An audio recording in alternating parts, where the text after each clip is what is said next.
they might incorporate it here a little bit. They would have this training. They even talked about how they might bring in they may bring in somebody that would know more about it. And they admitted, I don't know that much about it. Yeah, I might have been able to travel, or me and my family went here, or I was able to travel with whatever, and I had this opportunity, but I'm still not sure I want to bring in something in someone else. And the conclusions that I found is that I believe, and then from the research, that minimally high school should consider incorporating global education to all courses. And I've done a few professional developments within the local area where I've shared, here's some ways that you can incorporate.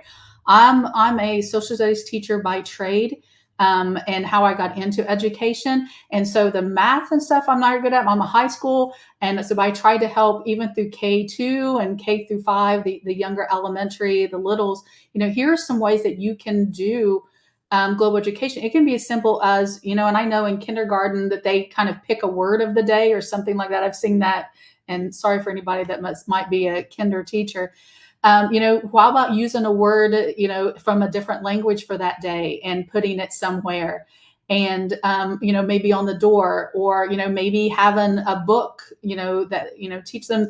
We're using this week, we're learning about the color green, where here's a way to say green. So there are many different ways, and I mentioned high school, there are many different ways that we can incorporate global education. And I truly think it's a matter of, as I said on that third bullet there, it's a lack of resources and support and just knowledge. I think there's a lot of individuals that want to. They just feel that it wanted to be too much more on the plate, as teachers have already, and they just don't know if there's that resources to do that. Another thing that I found out is that we need certification programs. I found out within my research that there are global competency certification programs, but not really within school districts.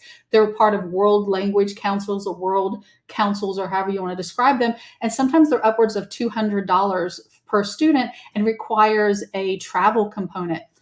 Individuals in my area, where it's more rural, they don't have the means to be able to travel on their own, with their families. I have students in the past that will never make it out of the county that they're in. They'll never make it out of the state.